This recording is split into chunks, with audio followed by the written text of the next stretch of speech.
አዲስ አበባ ከተማ ነዋሪዎች የሚገባችሁ እንዲህ ያለው ነገር ነው።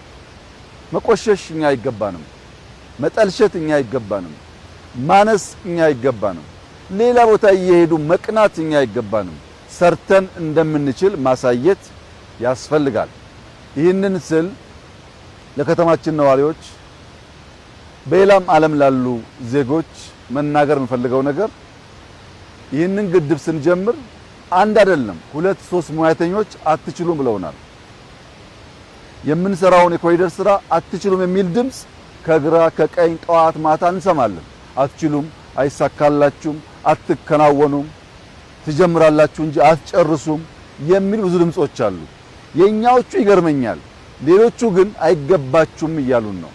የለም ይገባናል፣ የለም እንችላለን፣ ጥንታውያን ነበርን፣ በመሃል ጠፍተን ሊሆን ይችላል፣ ብንሰናሰል ብንደመር ብንተጋገዝ ውብ አገር አለን፣ ከማናችሁም የማያንስ ኢኮሎጂ እኛም ተሰጥቶናል ብለን መናገር ብቻ አይደለም ሰርተን ማሳየት አለብን። የሚደንቀው ነገር ይህ ስራ ሲጀመር እዚህ አካባቢ ያስቸገሩን ኃይሎች ነበሩ። ዛሬ ዋና አድናቂዎች እነሱ ናቸው፣ ዋና ተጠቃሚዎችም እነሱ ናቸው።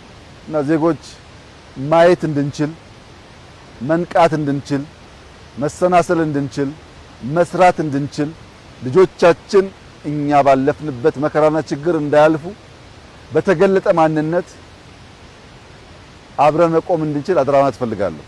አይናችን ግንባር እንዳይሆን አይናችን አይን እንዲሆን ሀገራችንን ማየት አብልጦ መስራት የሚቻል ነገር እንደሆነ አንዱ ማሳያ ቀበና ነው እና በጣም ደስ ይላል። ኑ እዩ፣ ተዝናኑበት፣ ያላየነውን እዩ፣ ያልሰራነውን ስሩ፣ አልቆ አሳምሩና ለልጆቻችን በረከትና ሀብት አድርጉላቸው ማለት እፈልጋለሁ። እጅግ አድርጌ አመሰግናለሁ።